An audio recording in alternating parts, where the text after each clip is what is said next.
it and sharing with you whiteboard. Now the next term which I'm going to take, that is what? That is denouement. Denoument.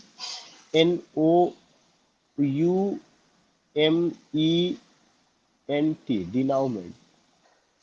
And remember that when you talk about denouement, in this you will come to know what? You will come to know denouement का मतलब the resolution of the plot of a literary work. That is what? Number 1 point, the resolution of the plot of a literary work. LUTION, the resolution of the plot of a literary work.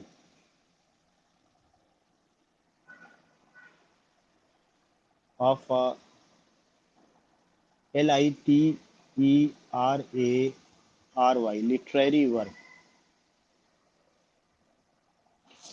This is the point ki the resolution of the plot of a literary work.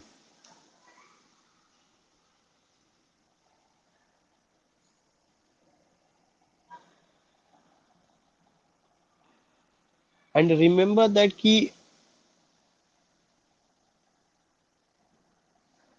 This particular जो डिनाउमेंट है, यहाँ पे अगर एक line में हम बात करते हैं तो वह क्या है? The resolution. If I ask you what do you mean by resolution, तो देन रिमेंबर दैट कि रिजोल्यूशन तब होगा जब पहले कैटास्ट्रॉफ होगा. अगर ट्रेजिडी की बात की जाएगी तो ट्रेजिडी का मतलब कि ट्रेजिडी में पहले कैटास्ट्रॉफ होगा, फिर रेजोल्यूशन होगा. और हियर रिजोल्यूशन का सिंपल सा मतलब है, वह सिंपल सा मतलब क्या है कि जो पूरा का पूरा एक्शन है वह एक्शन अपने एंड की ओर जा रहा है, जिसका कहा जाता है कि समाधान निकालना, रिजोल्यूशन.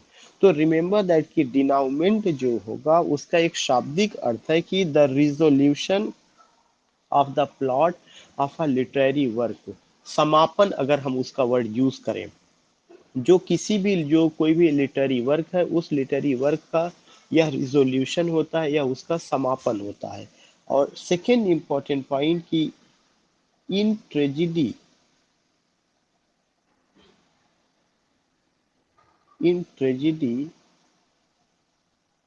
it occurs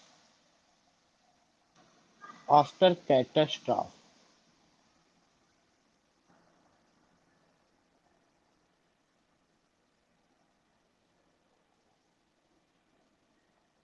यह जो होगा ट्रेजिडी में किसके बाद आएगा? In tragedy it occurs after catastrophe. Tragedy में यह चीज कैटास्ट्रॉफ के बाद आता है.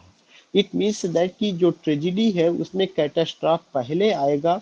कल अभी मैंने आपको बताया था कैटास्ट्रॉफ को लेकर के कि जो कैटास्ट्रॉफ है वह जो है क्या होता है, एक तरह का इंडिकेशन करता है फॉलिंग एक्शन. कैटास्ट्रॉफ जो इंडिकेट करता है, किसको इंडिकेट करता है? फॉलिंग एक्शन को. Catastrophe specially it comes in tragedy या या इतना जहाँ पे एक तरह से अगर मैं कहूँ कि कोई चीज क्लाइमैक्स पे पहुंचता है, जो अगर मैं उसकी बात करूं कि जो कैटास्ट्रॉफ है वह क्या करता है कि क्लाइमैक्स को रिप्रेजेंट करता है, उसके बाद ही ड्रामा का क्या होता है? डाउनफॉल शुरू होता है.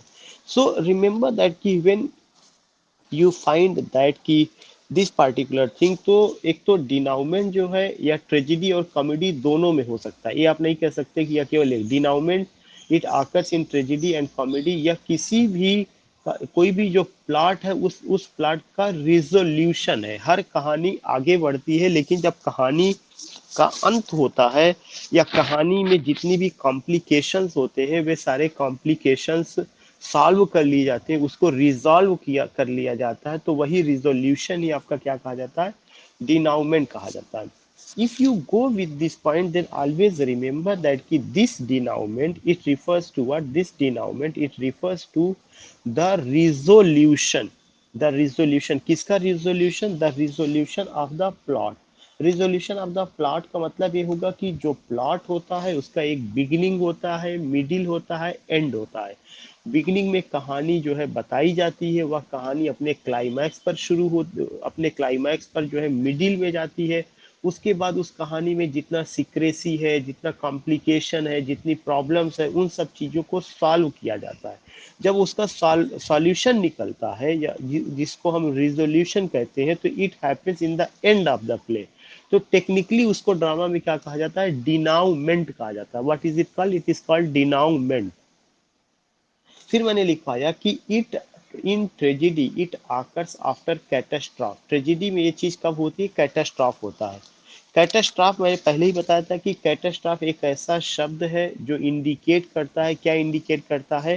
कि एक तरह से अगर मैं बात कहूँ कि फॉलिंग एक्शन, और उस फॉलिंग एक्शन में you will come to know drama अपने क्लाइमैक्स पे पहुंचेगा। उस क्लाइमैक्स के बाद स्पेशली वी फाइंड कि ड्यूल वगैरह दिखाया जाता है, और जैसे हैमलेट में जब दिखाया गया था कि ये ड्यूल के रूप में आया हुआ था। That is on the falling action of drama, कि अगर गुड पार्टी बैड पार्टी दोनों आपस में टकराती हैं, तो दोनों में से जो गुड पार्टी होती है वो जीतती है, या दोनों लोग मारे जाते हैं, लेकिन लास्ट में यही दिखाया जाता है कि the victory of good party over bad party. तो ये जो कैटास्ट्रॉफ है, जो एक कॉन्फ्लिक्ट है between good and bad party का, जो अपनी एकदम सभा पर ऊंचाई पर जाता है in the end of the play, play के अंत में, उस चीज को हम क्या कहते हैं? कैटास्ट्रॉफ कहते हैं। जिसमें दिखाया जाता है कि केवल एक सिंगल पर्सन की डेथ नहीं होती, बल्कि बहुत सारे लोग मारे जाते हैं। और ये चीज अभी जब मैं लिखवा रहा था आपको, तो मैंने बताया था कि यह सीन हैमलेट में ड्यूल के रूप में दिखाया जाता है, जो लेयर्टीज और हैमलेट के बीच में घटित होता है। लेकिन उसमें क्लाउडियस भी मारी जाती है, उसमें आपके क्लाउडियस मारे जाते हैं, क्वीन गर्ट्रू भी मारी जाती है। तो ये दो पॉइंट आपको डिनाउमेंट से रिलेटेड समझना था। अगर किसी को कोई प्रॉब्लम है तो मैं यहाँ पे और उसको डिस्कस कर सकता हूँ। If anyone face any problem, he or she can just conversate with me या ask question। अगर कोई प्रॉब्लम ना हो तो मैं आगे बढ़ूँ। या प्लॉट का मतलब madam systematic organisation of events. जैसे जब कोई स्टोरी होगी, उस स्टोरी में कोई ना कोई घटना दिखाया जाएगा। उस घटना को जब आप सिस्टमेटिक ढंग से पेश करते हैं, शुरू में ये दिखाया जाना है, बीच में ये दिखाया जाना है, एंड में ये दिखाया जाना है, तो उसको प्लॉट कहा जाता है। उसको एक सिंपल से शब्द में कि that is what systematic organisation of events, किसी भी घटना को सिस्टमेटिक ढंग से प्रेजेंट करना।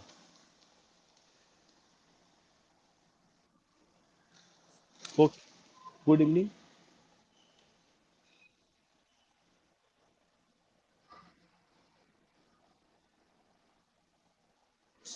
जी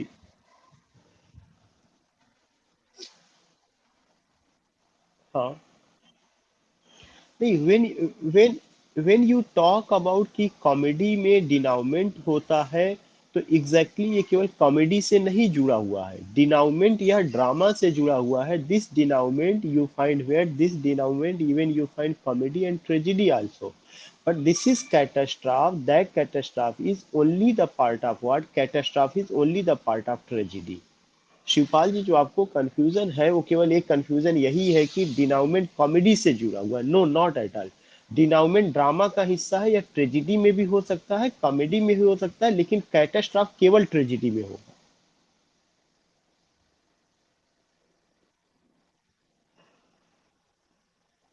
केवल ट्रेजिडी में, लेकिन डिनाउमेंट दोनों में होगा।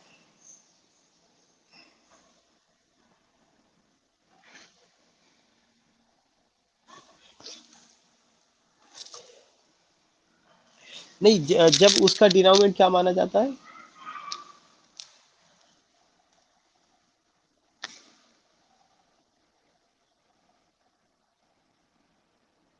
तो डिनाउमेंट का क्या मतलब? डिनाउमेंट का क्या मतलब ये है कि ओनली कॉमिक रिजोल्यूशन?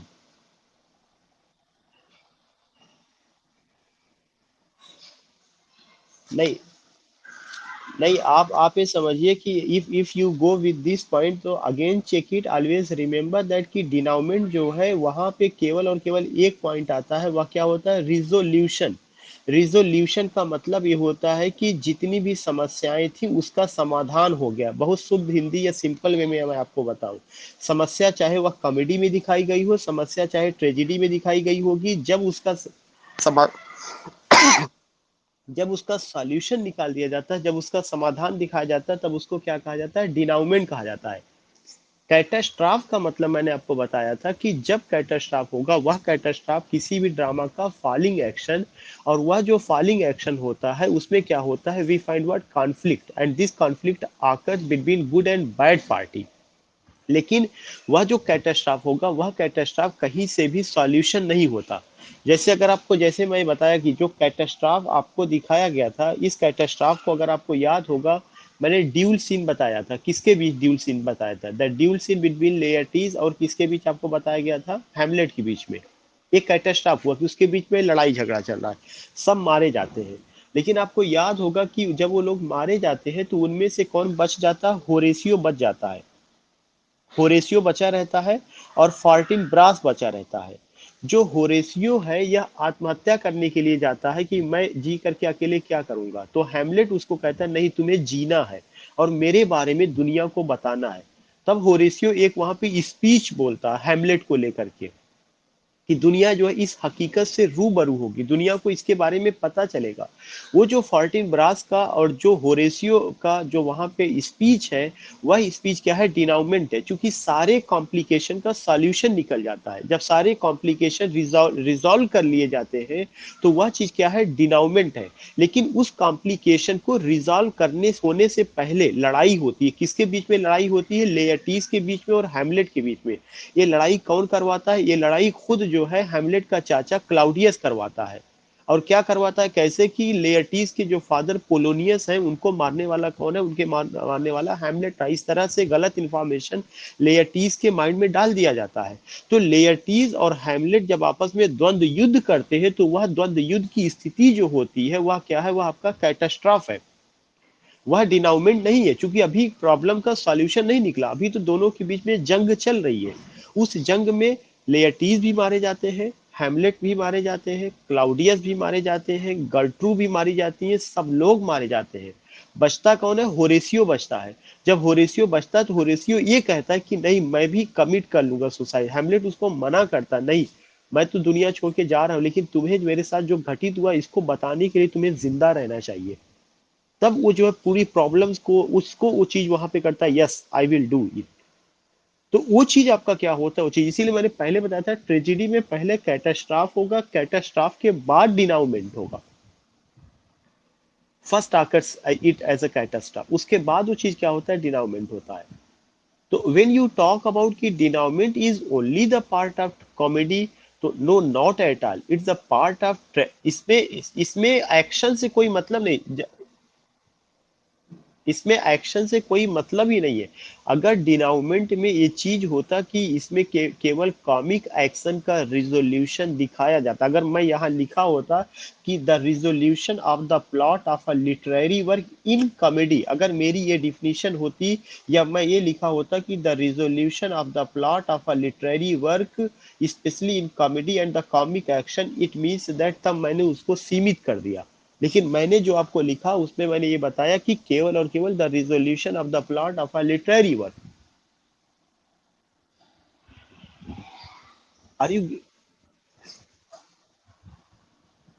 अगर आप इसको डिनाउमेंट को कॉमेडी से जोड़ेंगे तो इसका मतलब कि आप ये बताना चाहते हैं कि यह जो कॉमेडी का है उसमें केवल कॉमिक एक्शन का रिजोल्यूशन आप दिखा रहे हैं। जो डिनाउमेंट है वह ये कहता है कि जो प्लॉट होता है वह प्लॉट में जो है बहुत सारी जटिलताएं होती हैं, उसमें बहुत सारी चीजें जो है षड्यंत्र रहता है, बहुत सारी चीजें छुपाई जाती हैं जिसका लास्ट में समाधान निकलता है, और वह स्पष्ट रूप से जनता के बीच में, या स्पष्ट रूप से क्या होता है, वह पार्टिकुलर चीज दर्शक को पता चलता है। जब दर्शक को सब कुछ क्लियर पता चल जाता है कि आखिर लेयर्टीज और हैमलेट आपस में क्यों भिड़े, इनके भिड़ने का कारण क्या था, तो पता चलती इसके पीछे हाथ किसका था? इसके पीछे हाथ क्लाउडियस का था। क्लाउडियस ने ऐसा षड्यंत्र तैयार किया। जब ये सारी बातें जनता को पता चल जाती है, हर घटना क्यों घटित हुई और उस घटना के पीछे हाथ किसका था, जब ये सारी चीज दर्शक को पता चल जाती है तो उस सिचुएशन को हम क्या कहते हैं? डिनाउमेंट कहते हैं। अब इसके बाद कुछ बचा ही नहीं बताने के लिए। और यह चाहे आप ट्रेजिडी में देखेंगे या चाहे आप कॉमेडी में देखेंगे, ये डिनाउमेंट दोनों चीजों का हिस्सा, क्योंकि उसका संबंध सीधे और सीधे किससे रिलेटेड है? प्लॉट से। प्लॉट में जो गुत्थियां हैं, जो उलझने हैं, जब आप उन गुत्थियों और उलझनों को सुलझा लेते हैं, एकदम एंड में सब कुछ क्लियर हो जाता है, तो उस सिचुएशन को हम क्या कहते हैं? डिनाउमेंट कहते हैं। किसी को कोई problem?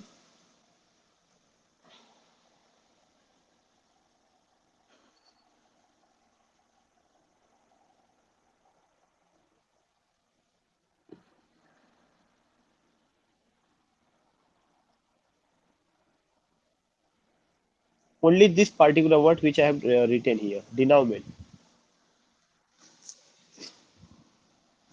Now one thing I want to tell you, इसी से related एक और word मैं आपको लूंगा, that is what? That is the exposition. आपको और चीजें क्लियर हो जाएंगी।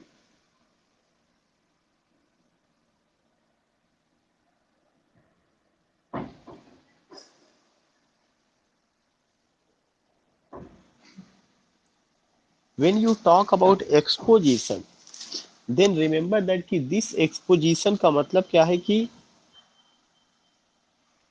the first stage of a fictional or dramatic plot। सबसे पहला point, the first stage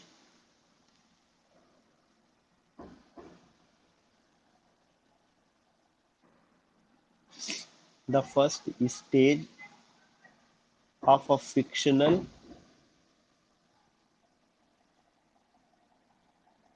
the first stage of a fictional or dramatic plot,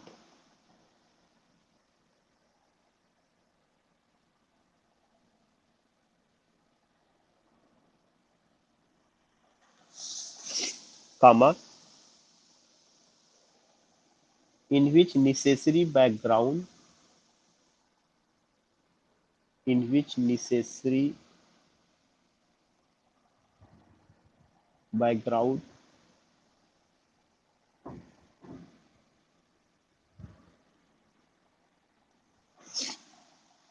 background information is provided।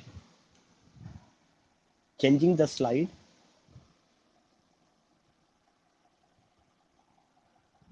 information is provided। A very important point जो आपको ध्यान में रखना है वह कौन सा पॉइंट है कि the first stage of a fictional और ड्रामेटिक प्लॉट। आप ये समझने की कोशिश करिए कि यहाँ पे दो वर्ड आया हुआ है, द फर्स्ट स्टेज। स्टेज का मतलब क्या होता है? परफॉर्मेंस। जब किसी भी ड्रामा का या किसी भी नावल का जो कुछ भी होगा, उसका जो शुरुआती परफॉर्मेंस होता है वही चीज क्या कहा जाता है? एक्सपोजिशन। एक्सपोज का मतलब होता है खुलासा करना, जिसको आप कह सकते हैं सिंपल से शब्द में the beginning of the plot, plot की शुरुआत। तो उसके लिए वर्ड क्या आ रहा है? The first stage of a fictional और ड्रामेटिक प्लॉट। जो पहला स्टेज है फिक्शनल का या ड्रामेटिक प्लॉट का, इन विच निसेसरी बैकग्राउंड, जिसमें जरूरत का जो बैकग्राउंड होता है या इंफॉर्मेशन इज प्रोवाइडेड, उसमें बताया जाता है। आप मुझे ये बताइए, आप सिंपल सा मुझे केवल एक चीज बताइए, आप सारे लोगों ने आर्म्स एंड द मैन पढ़ा है? आर्म्स एंड द मैन का जब परफॉर्मेंस होता है तो क्या परफॉर्मेंस से पहले जो है ये नहीं बताया जाता कि ये जो है जो वॉर हो रहा है, यह वॉर किसके किसके बीच में, सर्बियन के बीच में और सर्बियन के अलावा जो है उसके बारे में पूरा जिक्र किया जाता है, और यह वार किसके यहाँ हो रहा है, कौन लोग फील्ड में है, कौन लोग कहाँ पर हैं। Then you find the entry of the character that is राइना, तब आप राइना की एंट्री पाते हैं। तो आप ये समझने की कोशिश करिएगा कि एक्सपोजिशन ड्रामा का बिल्कुल शुरुआती हिस्सा होता है, जिसमें बहुत सारे बैकग्राउंड या इंफॉर्मेशन आपको दी जाती है कि यह ड्रामा इसके बारे में है, इस ड्रामा में एक कैरेक्टर है, और मेन कैरेक्टर की एंट्री होने से पहले जो है उसके बारे में तमाम चीज़ें बता दी जाती हैं। तो जो पहला उसका स्टेज होता है, जो पहला उसका परफॉर्मेंस होता है, या ड्रामा की जो शुरुआत होती है, जब उसको शुरू शुरू किया जाता है, तो उस पार्टिकुलर चीज को आप क्या कह सकते हैं, that is what, that is the exposition. क्योंकि एक्सपोजिशन में ही you tell about the theme of the character and you tell about the theme of drama and you tell about character. आप थीम ऑफ ड्रामा के बारे में बात करते हैं और आप कैरेक्टर के बारे में बात करते हैं। ये बात कब होती है, एक्सपोजिशन में होती है। तो अगर मेरे ख्याल से ये चीजें समझ में आएगी। अब आप इसको और चीजें क्लियर ढंग से समझने के लिए मैं आपको एक और पॉइंट बता दूं। वह कौन सा पॉइंट है, if you go with Shakespeare tragedy, Shakespeare का ट्रेजिडी मैकबेथ आप ले लीजिएगा।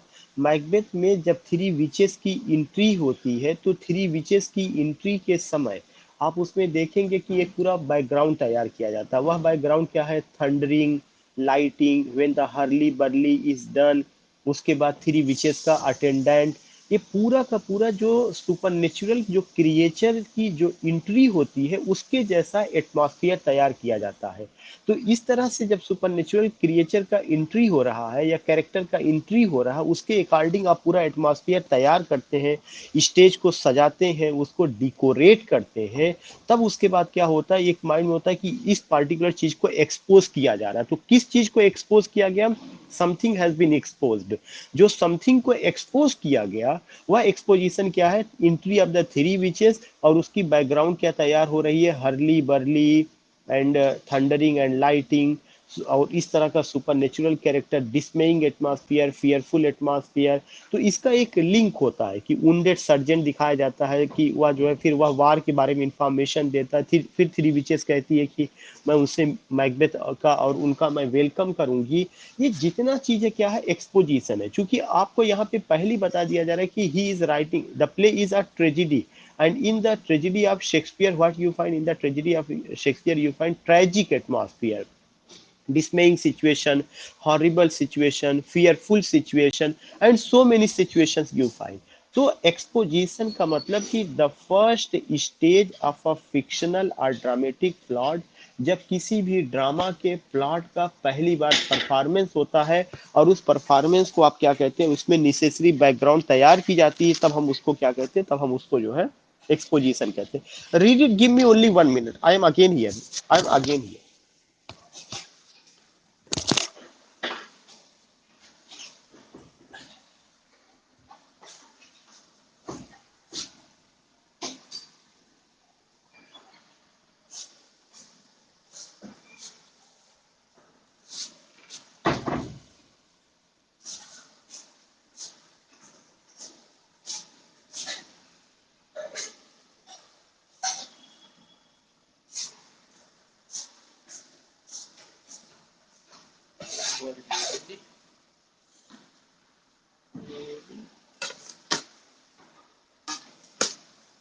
सारा क्या है?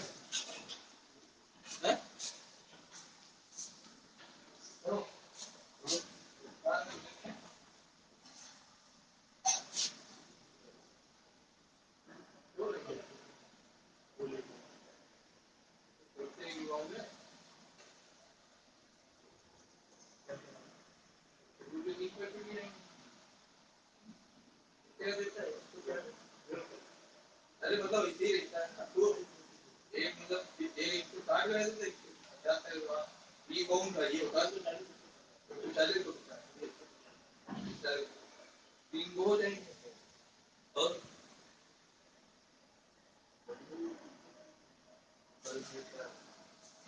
दो दो केले रखते हैं, एक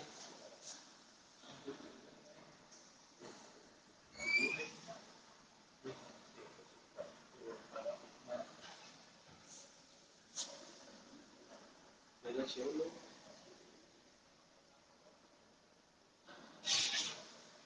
हमारे एक वीडियो शेयर हाँ कल तो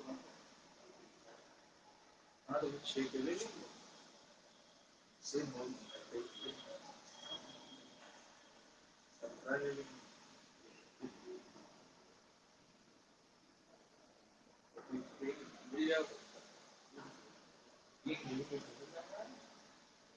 और सब्जी की गुजरा कि भला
जी। ये आवाज जा रही मेरी? अच्छा, ओके। Okay okay. या थोड़ा सा कुछ काम आ गया तो उसी में तो कोई बात नहीं। या I was just telling you कि यू कैन जस्ट अंडरस्टैंड कि दीज आर द पॉइंट्स। और इसमें किसी को कोई प्रॉब्लम एक्सपोजिशन को समझने में?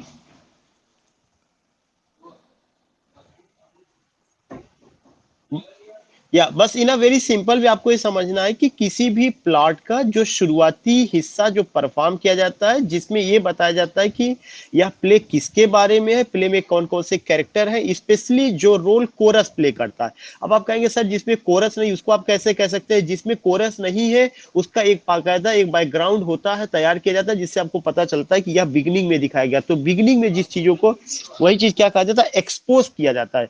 एक्सपोज का मतलब खुलासा करना। खुलासा करना means you are telling ultimately कि what is in this drama, इस ड्रामा में क्या है, किसके बारे में। जब आप ये बात करते हैं तो उसको एक्सपोजिशन कहा जाता है। Now the next point which you have, okay okay, please please mute, please mute, please mute. Now the next word that is the dramatis persona. Next word is dramatis persona.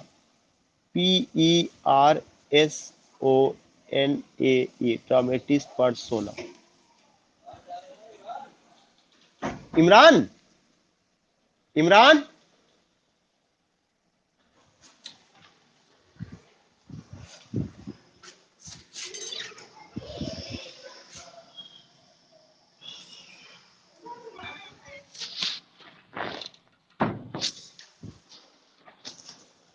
या I was telling you about what? I was telling you about dramatis persona. And remember that कि ये जो ड्रामेटिस persona है, यह किसको refer करता है? It refers to ultimately एक पार्टिकुलर, आप कह सकते हैं कि एक लैटिन वर्ड है। और यह किसको रिफर करता है? कैरेक्टर को। Latin for character.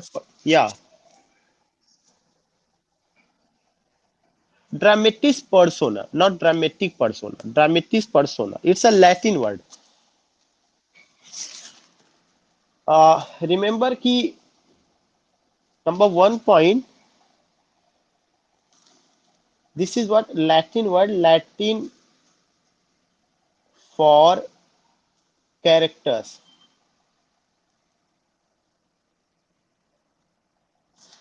Latin for characters are persons in a play.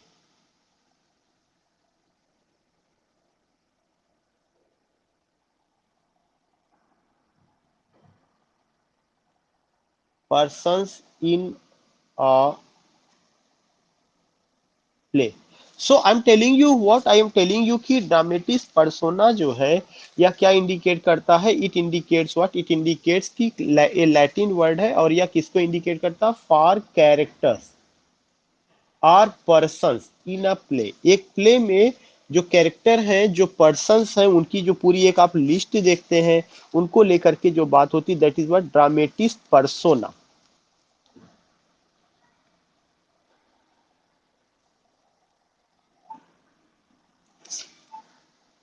So this way you find,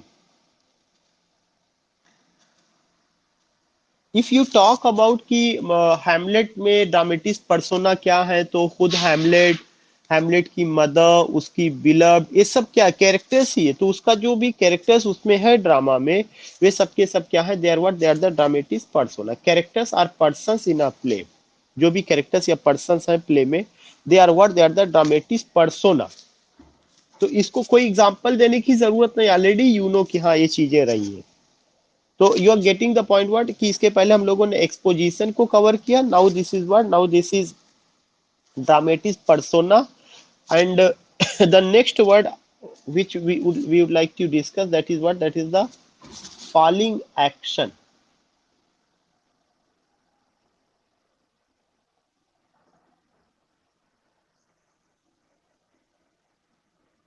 Yeah, undoubtedly simple सा वही। ड्रामेटिक पर्सोना का मतलब कि characters are persons who are या who have been given some role in a play, जिसको भी कोई भी रोल दिया गया है, या पूरी जो लिस्ट है, list of characters are persons in a play, that is what, that is the dramatic persona. This is what, this is the falling action. ये सब ड्रामा से रिलेटेड है। When you talk about falling action, then remember that कि यह जो action होता है, यह कहीं ना कहीं following the climax of the work that moves it towards it's denominator resolution. वही चीज है जो अभी हम लोग डिनोमिनेटर रिजोल्यूशन की बात किए थे। तो रिमेंबर दैट इसका जो डिफिनीशन दिया गया है, दिस इज व्हाट कि in the plot of a story, in the plot of a story,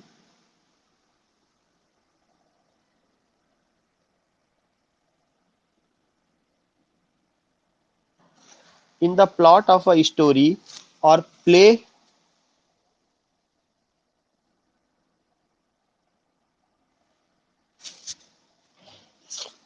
the action following the climax, the action following, the action following the climax, the action following the climax of the work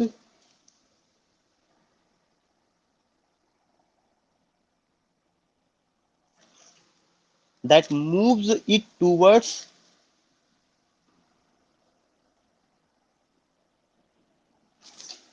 that moves it towards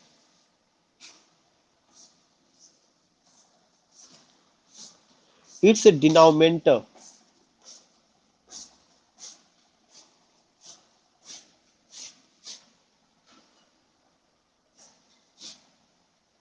its denominator resolution.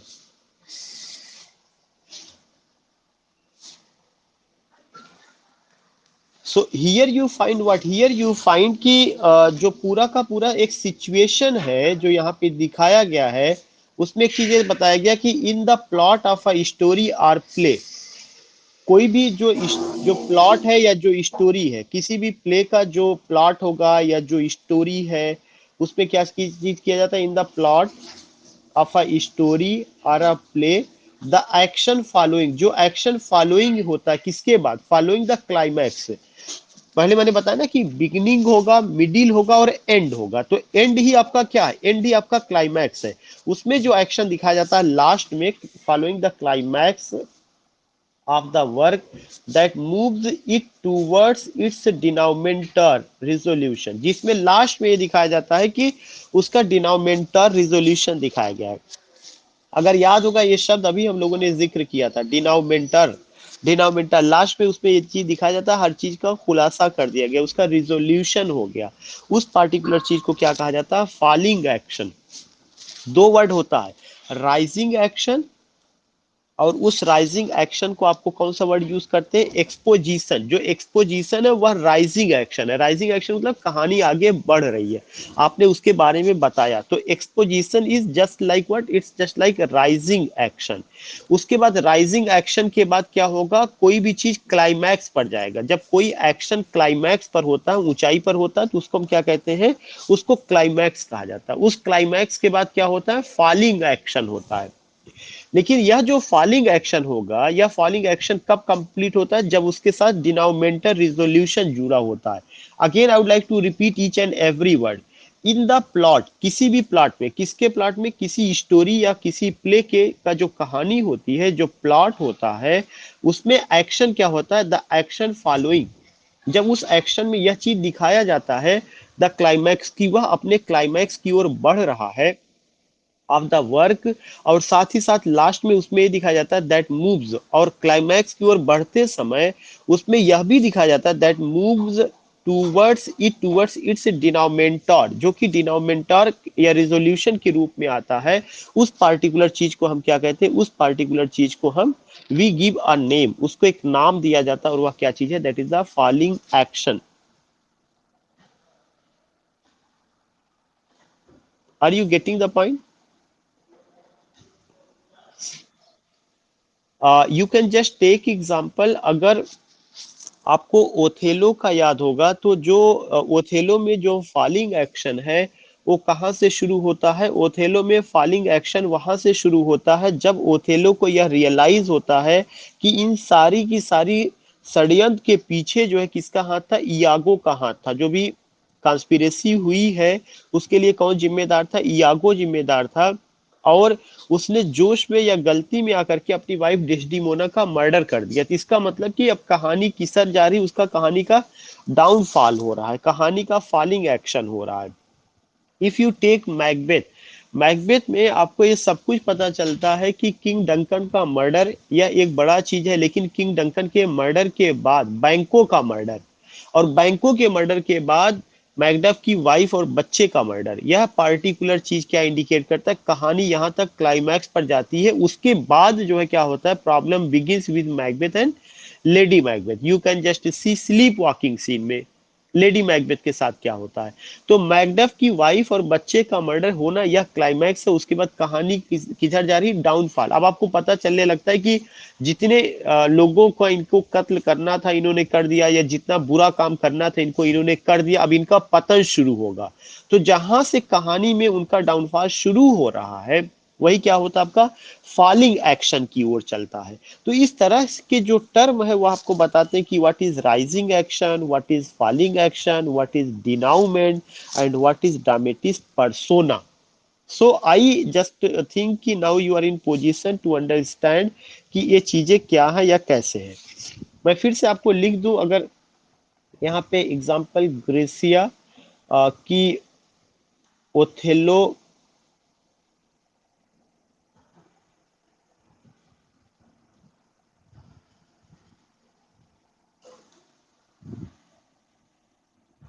Othello realises,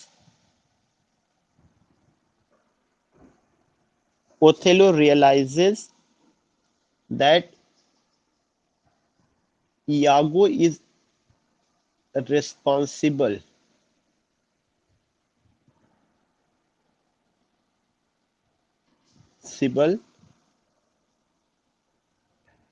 for plotting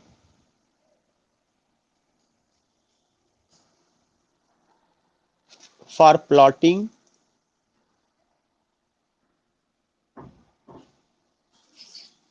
against him.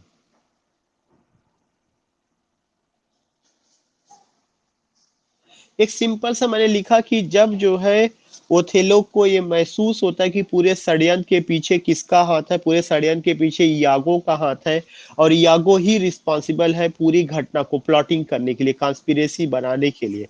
Then this particular thing is known, what this particular thing is known as falling action. उसको लगता है कि ये चीज है, Desdemona जो मैंने उसका डेस्टिमोना का कत्ल किया इसके पीछे यागो का। तो अब उसके बाद किसका पतन दिखाया जाता है, यागो का ही पतन दिखाया जाता है कि उसका डाउनफॉल या उस तरह की चीजों को। So in this way we come to know कि हाँ ये चीजें रही है। तो आई थिंक कि now you are in position to understand the whole thing की फॉलिंग एक्शन क्या है। So now we have done what? Now we have done falling action, we have done exposition, we have done dramatis persona, and these things.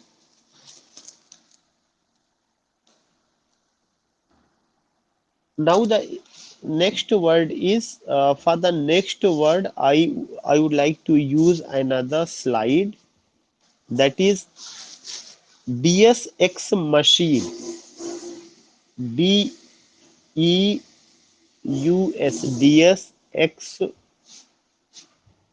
machine, MACHINE.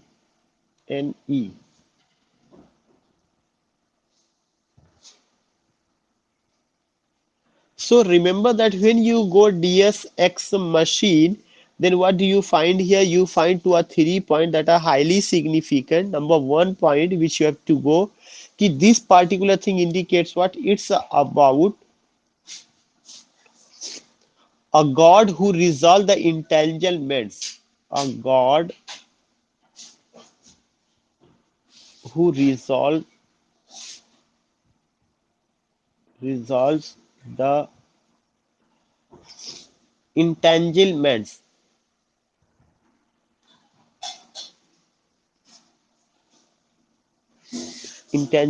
of a play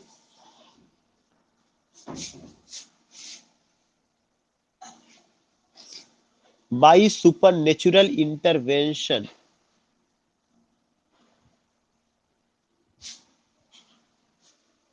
By supernatural intervention.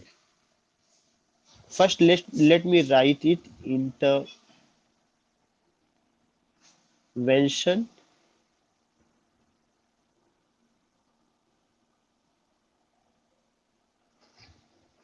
It's a Latin phrase.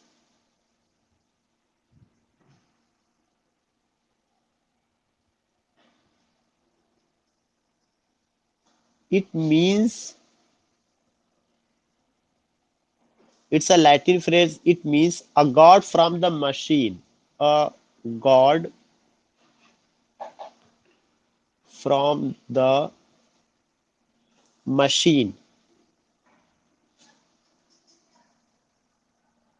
It's a Latin phrase और जिसका मतलब होता है a god from the machine. So what I want to say, you get these points that is highly significant. I would like to write it DSX machine. DSX machine का मतलब क्या है? A god who resolve the entanglement. एक ऐसा god who resolves, जो हर चीजों का समाधान करता है, रिजॉल्व करते हैं। और यह जो रिजोल्यूशन होगा या जो भी इंटेंजलमेंट है, द इंटेंजलमेंट का मतलब उलझने गुत्थियां जिसको आप कह सकते हैं, प्रॉब्लम्स। तो इसमें एक ऐसे गॉड को जो सुपर नेचुरल कैरेक्टर के रूप में होगा, हु रिजॉल्व, जिसकी एंट्री ड्रामा में की जाती है और जो सारी प्रॉब्लम्स को क्या कर देते हैं, उसका सॉल्यूशन निकालते हैं। ऑफ अ प्ले, यह चीज दिखाया जाता है प्ले में किसके रूप में? By super natural invention. कोई सुपर नेचुरल कैरेक्टर आता है, उसका इन्वेंशन दिखाया जाता है, super natural intervention. It's a Latin phrase, या एक लैटिन फ्रेज है जिसका मतलब क्या होता है? जिसका मतलब है a god from the machine. A god from the machine, it's a Latin phrase. और इसी के साथ साथ सेकेंड इंपॉर्टेंट पॉइंट, क्योंकि ये फर्स्ट पॉइंट था, इसी में एक और पॉइंट लिखना पड़ेगा। The phrase refers to The phrase refers to The use of artificial means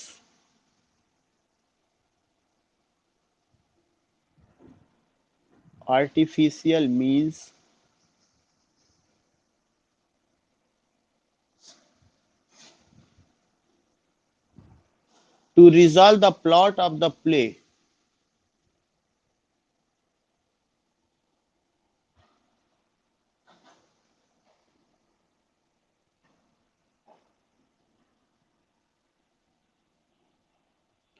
to resolve the plot of the play. जो फ्रेज है यह रिफर करता है किसका? आर्टिफिशियल मीन्स का, किसी आर्टिफिशियल मीन्स का।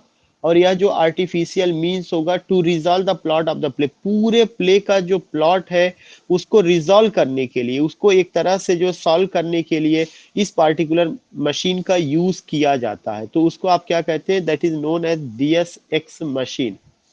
Again I would like to tell you कि DSX मशीन, अ गॉड, जो एक गॉड होगा, सबसे पहला वर्ड, एक गॉड का मतलब central god, God capital letter में नहीं लिखा गया, स्मॉल लेटर में है, यानी कोई एंजिल वगैरह, कोई सुपर नेचुरल कैरेक्टर जो फेरी की भी शक्ल में आ सकती है या कुछ और भी हो सकता है, वह कोई एंजिल हो सकता है।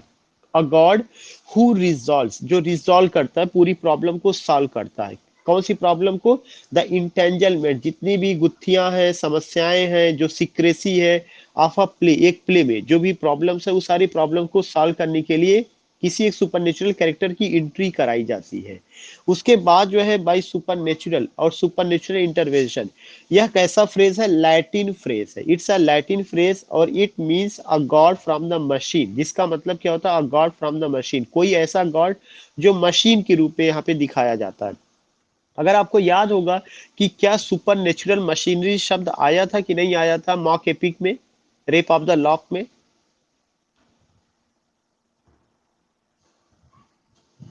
या you find this particular word same. या एग्जैक्टली वही वही चीज है। अभी मैं उसी पार्टिकुलर चीज का एग्जांपल देता वहां पे। तो वही चीज कह रहे हैं कि a god from the machine, the phrase refers to, और यह फ्रेज क्या करता है? Refers to the use of artificial means, कि हम क्या करते हैं? कुछ आर्टिफिशियल तरीके अडॉप्ट करते हैं the plot of the play, पूरे प्ले के प्लॉट को रिजॉल्व करने के लिए, to resolve the plot of the play. Problems क्या है, समस्याएं क्या है, उस पार्टिकुलर चीज को यूज, ऐसा तो है नहीं कि कहीं से कोई एंजिल आएगा। वो एंजिल क्या होता है? एंजिल एक प्रतीकात्मक होता है ना, वो एंजिल क्या होगा? आर्टिफिशियल ही तो होगा, कोई मशीन के रूप में या कोई ऐसा चीज के रूप में आएगा। तो वो एंजिल का एंट्री जो किया जाता है, जो इंटरवेंशन होता है, वह कैरेक्टर जो होगा वह एंजिल हो सकता है कि कोई आदमी की शक्ल में हो, कोई मशीन की शक्ल में, तो उसका जो that's for what, that's ultimately for, you will come to know कि वह क्या होता है, वह only to resolve the plot of the play, वो प्लॉट के प्ले को रिजॉल्व करने के लिए होता है। So in this way you find, जैसा आपने यूज किया कि जो है एरियल का यूज किसमें? द टेम्पेस्ट में, उसमें हम ये चीज देखते हैं। इसके अलावा अगर आप देखेंगे शेक्सपियर की कॉमेडी में, शेक्सपियर की, स्पेशली शेक्सपियर की कॉमेडी में इसका यूज देखने को मिलता है, जहां पे या in Midsummer Night's Dream and other plays of William Shakespeare, other plays of William Shakespeare, you see, ये पार्टिकुलर चीज हम देखते हैं, दूसरे दूसरे में भी इस चीज को देखते हैं, तो इसका यूज किया जाता है। तो दिस इज द पॉइंट। किसी को कोई problem? May I take the name Aparna madam, Kanchan ji and Anshika ji, if they have joined the session, and Aarti madam, Anita. Okay, okay, okay. Other people, can they respond me? That जिसका भी नाम मैंने mention किया? Okay, okay. I will take one more term. I will take one more term. That is what? That is diction. If I use here diction, already you have gone. लेकिन बहुत important point है diction.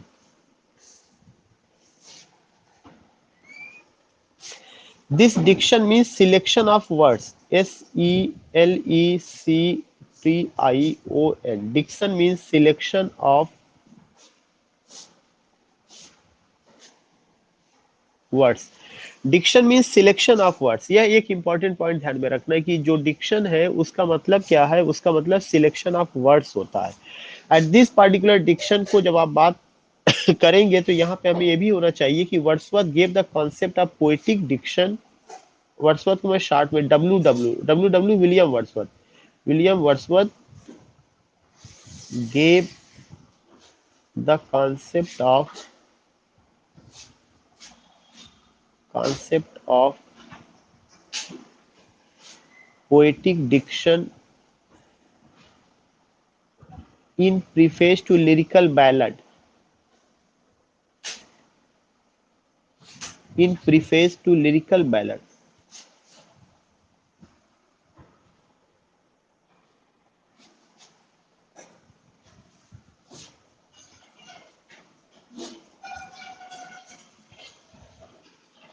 In preface to lyrical ballads 1800. Number 2 point, he was in favor of, he का मतलब Wordsworth, he was in favor of using of rustic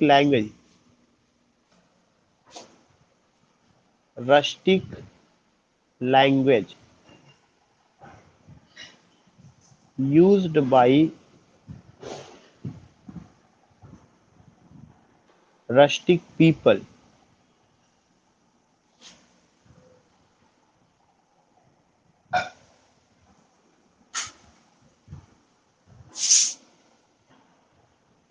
Rustic people. So you are getting the point, और and what is that point कि diction का मतलब क्या, simple सा definition है, diction means selection of words. ये चीज ध्यान में रखना, diction means selection of words.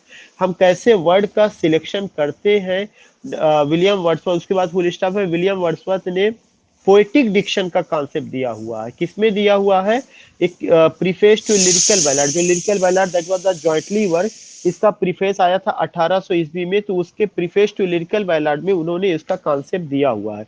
और उन्होंने कहा ही वाज इन फेवर, वह फेवर में थे, किसके फेवर में थे, he was in favour of using of rustic language used by rustic people. ग्रामीण एरिया में रहने वाले जो लोग हैं उनके द्वारा जो लैंग्वेज यूज किया जाता है उसको रस्टिक लैंग्वेज कहा जाता है। तो वो एक उन्होंने कहा कि जब भी आप पोयम कंपोज कीजिए तो पोयम में रस्टिक लोगों के बारे में बात करिए, और रस्टिक लोगों के द्वारा जो लैंग्वेज यूज किया जाता है उसको लेकर के आप बात करिए, rustic language and rustic people. ये बात हुई थी, इस चीज को उन्होंने किया था। यहाँ पे लैंग्वेज की बात आई है तो मैं दो और वर्ड यूज करूंगा। एक वर्ड है डिनोटेशन। ऊपर की डिफिनेशन को लेके कोई प्रॉब्लम किसी को?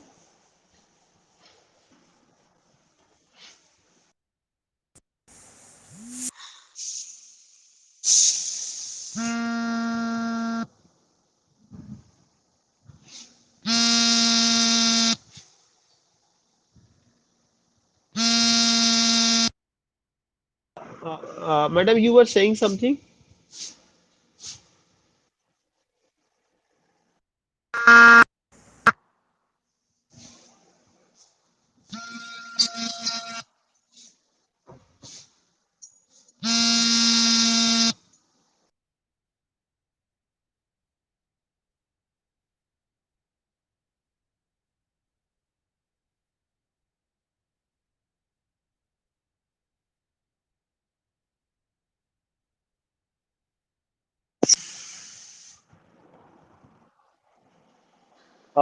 मैडम हो चुका?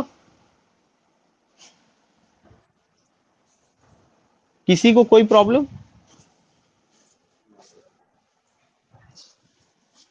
Yeah, undoubtedly that has been done, but in drama we have not taken, and there are so many people who have joined this session. This is why I have to take it again. Okay, बस एक line की बात है उसमें, और इतना space भी नहीं, 12 स्लाइड में तो ऑलरेडी कुछ बड़ा चीज नहीं ले सकते हैं। जो डिनोटेशन है, डिनोटेशन का मतलब कि कोई भी ऐसा वर्ड जिसका कि डिक्शनरी मीनिंग निकलता है, the dictionary meaning of a word. एक सिंपल सा डिफिनेशन है, denotation means the dictionary meaning of a word, the dictionary, DICTIONARY, the dictionary meaning, MEANING, the dictionary meaning of a word. किसी भी word का जो dictionary meaning निकलता है उसको हम लोग क्या कहते हैं, उसको हम लोग डिनोटेशन कहते हैं। डिनोटेशन, फिर से बस इतना ही आपको लिखना है। कोई भी ऐसा शब्द जिसका शाब्दिक अर्थ निकले, उसके अलावा आप उसका कोई मीनिंग नहीं निकालेंगे। तो इसका मतलब कि जब आप डिक्शन की बात करते हैं, और ये कहा जाता है डिक्शन का मतलब कि चूजिंग ऑफ लैंग्वेज, तो किस तरह का लैंग्वेज आप चूज कर रहे हैं, तो उस लैंग्वेज को चूज करने में एक पार्टिकुलर वर्ड को ध्यान में रखना, जिसका नाम क्या है, डिनोटेशन। अगर आप ऐसे शब्द को चूज करते हैं जिसकी डिक्शनरी मीनिंग निकलती है, जैसे अगर मैं ये वर्ड यूज करता हूँ कि आई हैव अ रोज, तो आई हैव अ रोज का मतलब यहाँ पे क्या हो गया, यहाँ पे रोज का मतलब रोज इज अ फ्लावर, और जब आप उसको डिक्शनरी में देखेंगे तो वहां पे यही बताएगा I have a rose but that is what, that is a flower. ये उसका डिक्शनरी मीनिंग, उसमें कोई और अलग मीनिंग नहीं निकल रही। लेकिन अगर आप ये कहते हैं कि वहां पे आई have a I have a son, but this my son is just like a rose। अगर आपने कहा तो उसका तुरंत मीनिंग निकल जाएगा, और डिनोटेशन ना होकर के वह क्या हो जाएगा, कनोटेशन हो जाएगा। इसके पहले यही चीज बताने के लिए मैंने लिखा था my love is like a red red rose, तो उसमें भी मैंने बताया था कि आपने अपने लव को रेड रेड रोज से दिखाया हुआ, तो red rose undoubtedly that is a flower, but that की fragrance, odor and fragrance of the red rose. So here denotation जो है वह क्या है, एक ऐसा शब्द जिसका केवल dictionary meaning, the dictionary meaning of a word, किसी शब्द की जब कोई डिक्शनरी मीनिंग निकलती है तो उसको हम क्या कहते हैं, उसको हम केवल डिनोटेशन कहते हैं। इसी के अगेंस्ट में एक और शब्द है जिसका नाम है कनोटेशन।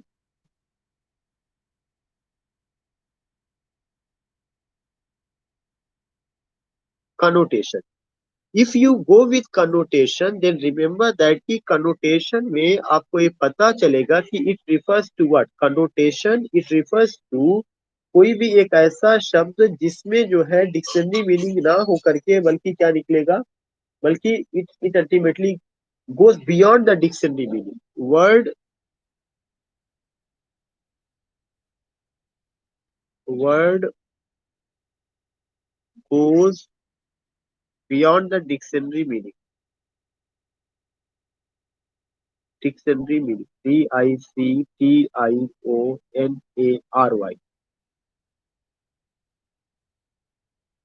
विच रिफर समथिंग एल्स। कनोटेशन उस शब्द को कहते हैं जो डिक्शनरी मीनिंग के बियॉन्ड होता है। डिक्शनरी मीनिंग के बियॉन्ड होने का मतलब कि एक जो वर्ड आपका डिनोटेशन है वह तो डिक्शनरी मीनिंग निकालेगा, लेकिन कनोटेशन डिक्शनरी मीनिंग के beyond, word goes beyond the dictionary meaning, जो डिक्शनरी मीनिंग के बियॉन्ड होगा उसको हम क्या कहते हैं, उसको हम दिस पार्टिकुलर, तो this is what, this is the connotation.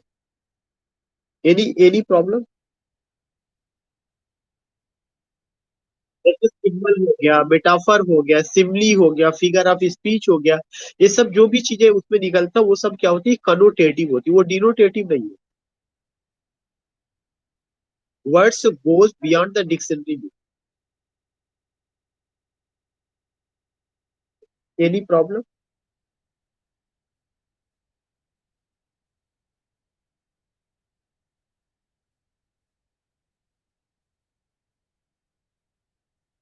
Hello?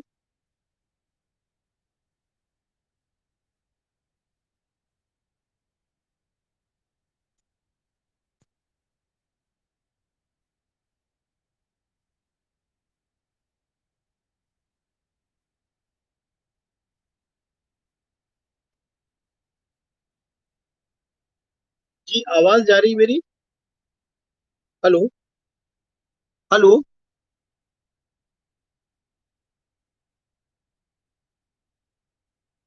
Hello?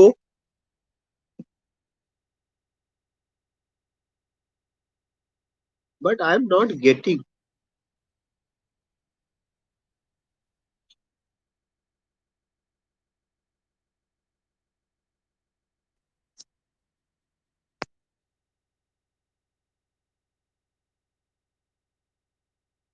Are you, या you are you getting my voice? या now I am getting. So these are the points की डिनोटेशन कनोटेशन। किसी को कोई प्रॉब्लम?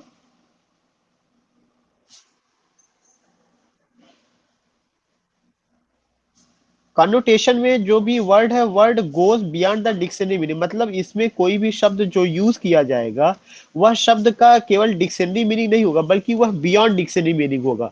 जैसे symbol होता है, इमेज होती है, फिगर्स ऑफ स्पीच है, जब आप उसका इंटरप्रिटेशन करते हैं तो ऐसा नहीं कि जो डिक्शनरी मीनिंग लिखा गया वही है, बल्कि वह उसके बियॉन्ड जाता है। जैसे अगर अगर मैं एक लाइन लूं कि शेक्सपियर कहते हैं love is not love which एल्टर्स when it alteration finds, वह प्यार सच्चा प्यार नहीं है जो वक्त के साथ बदल जाए। अगर शेक्सपियर ये कहते हैं तो इसका मतलब क्या, डिक्शनरी में जब आप खोलेंगे तो लव का मतलब केवल प्यार मिलेगा, वहां पे सच्चा प्यार, झूठा प्यार इस तरह का डिफिनेशन नहीं दिया गया होगा। लेकिन जो बात शेक्सपियर ने सच्चा प्यार, झूठा प्यार, फिजिकल ब्यूटी, स्पिरिचुअल ब्यूटी, ये सब जो बातें होती है वह क्या होता है, बियॉन्ड डिक्शनरी है। वहां लव का मतलब केवल प्यार होगा, उसकी क्वालिटी नहीं पता कि ये सच्चा प्यार की क्वालिटी है या झूठा प्यार की क्वालिटी है।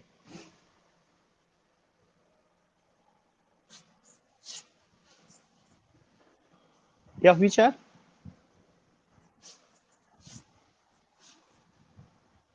नहीं, एब्स्ट्रैक्ट की बात नहीं है, समथिंग जिसका मीनिंग जो है शाब्दिक अर्थ ना निकले, बल्कि उसको समझने के लिए आपको और इंटरप्रिटेशन करना पड़ेगा और चीजों से जोड़ना पड़ेगा।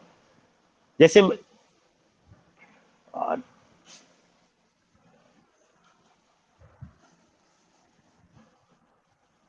yeah, in his poem, that is what, that is the second coming, especially the second coming, the second come, symbols वगैरह, सिंबल्स इमेज।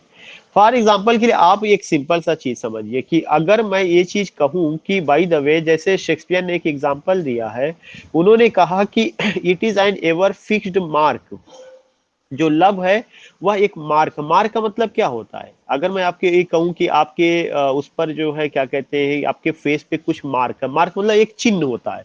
लेकिन उन्होंने कहा कि इट इज, ये जो लव है या इवर फिक्स्ड मार्क है, तो यहाँ पे जो मार्क है वह केवल, ऐसा नहीं कि वो मार्क मतलब चिन्ह है, बल्कि उनका ये कहना है कि लव इज परमानेंट।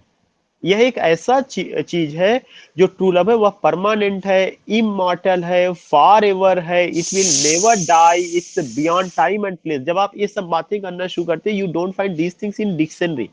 आपको डिक्शनरी मीनिंग से बाहर जाना है। अगर ये लाइन आप डिक्शनरी में ढूंढेंगे कि it is an ever fixed mark, तो उसमें यही बताएगा कि यह एक ऐसा चिन्ह है जो हमेशा हमेशा के लिए, but it is for what, it is for love, love that is immortal, divine, God gifted, far ever, beyond time and place, never yield at all, that is the characteristics of true love। उसको वो चीज, तो connotation वह शब्द होता है जिसका dictionary meaning से आप ना समझ सके, बल्कि बियॉन्ड डिक्शनरी मीनिंग होती है।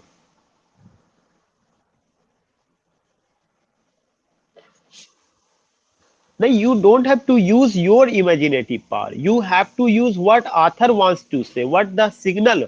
अगर आप अपनी दुनिया बसा लेंगे तो आथर फिर कहां जाएगा। आपको आथर की इमेजिनेशन को समझने की कोशिश करना, आथर क्या कह रहा है, आथर किधर आपको ले जाना चाहता है, you have to go with author. इतना कंफर्म हो रहा है। Let me explain another point. अगर मैं ये कहता हूं, बहुत सिंपल सा चीज है, लेट मी डिलीट इट, एक वर्ड मैं यूज करूं जो खुद उन्होंने यूज किया है, falcon can not here the Faulkner. दो चीजें हैं, ये जो फाल्कन शब्द आया हुआ है, अगर आप डिक्शनरी में देखेंगे तो एक बर्ड को यूज करेगा। किसको यूज किया गया, बर्ड, फाल्कन माने बर्ड, फाल्कनर का मतलब कि trainer of the bird dictionary में।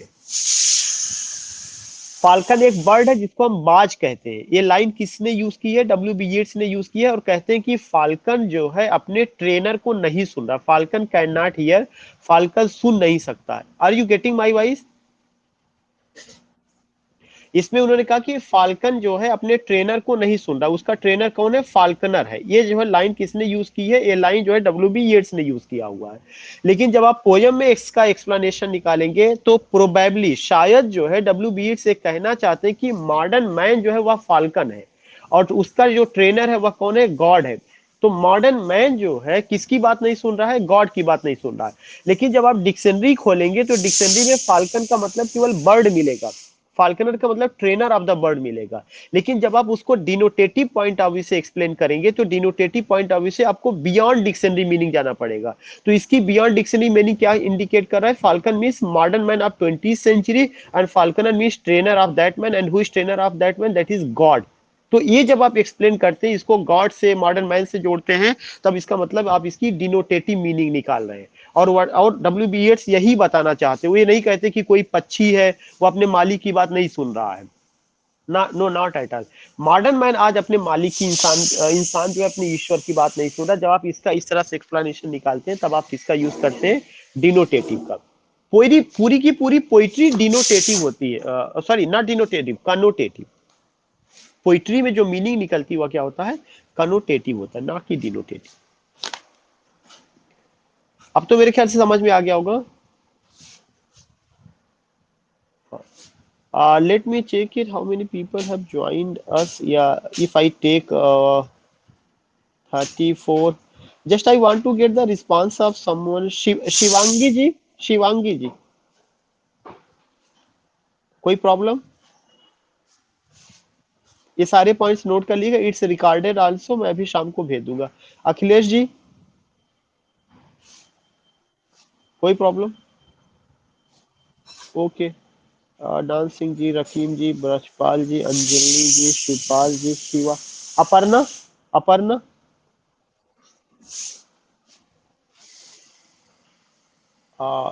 you can just send, yeah.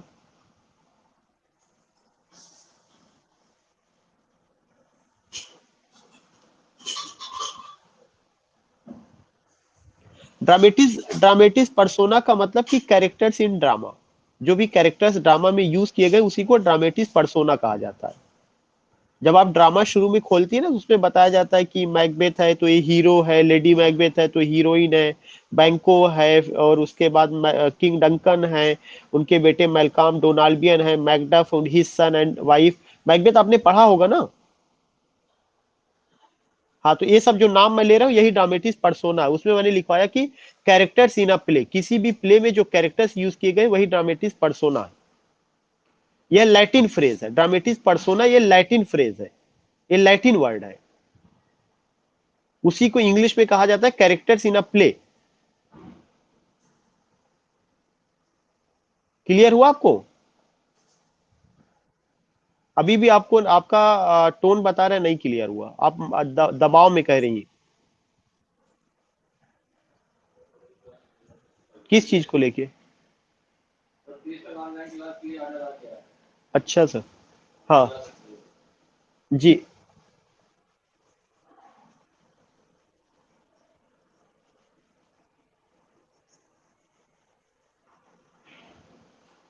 Dramatis personae का मतलब कैरेक्टर को जो रोल दिया जाता है।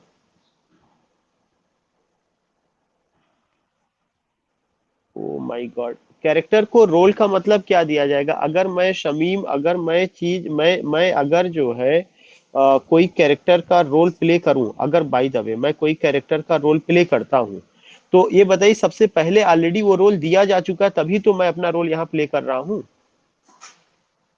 पहले ही तो कोई ना कोई लेडी मैकबेथ मैकबेथ बना होगा ना, वो तो शेक्सपियर बना के चले गए, वो ऑलरेडी वो रोल दिया गया। तो वही जो कैरेक्टर्स हैं जिनको वो रोल दिया गया है, that is the dramatis personae. Dramatis personae का मतलब कि पर्सन, पर्सोना मीन्स पर्सन, व्यक्ति। ड्रामेटिस माने in a drama, person in a drama, nothing else. हाँ, एनी अदर आपका डिक्शन, डिक्शन का मतलब केवल सिलेक्शन ऑफ वर्ड्स था कि जो वर्ड्स है उसमें क्या सिलेक्शन हो रहा है, कैसे वर्ड्स का आप यूज कर रहे हैं, या पोयम को करने के लिए, ड्रामा को लिखने के लिए। That is what, that is the diction. Diction का सिंपल सा वर्ड बताया गया कि selection of words. Ji.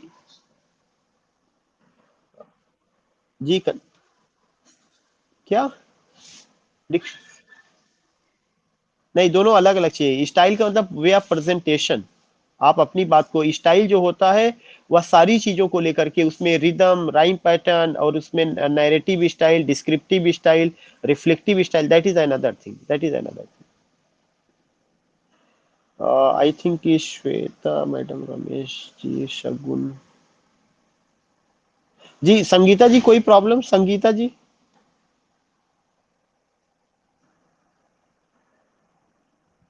Sangeeta ji.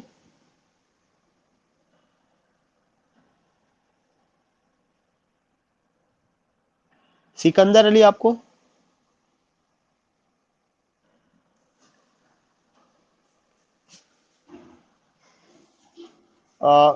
Shivangi Vajpayee. Pushpa madam. Okay Preeti.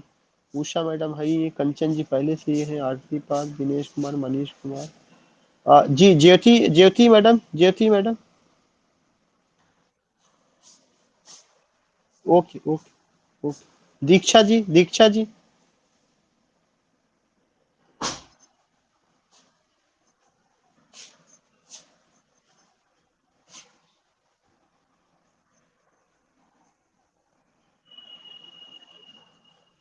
Fiction something, कल्पना, काल्पनिक कैरेक्टर।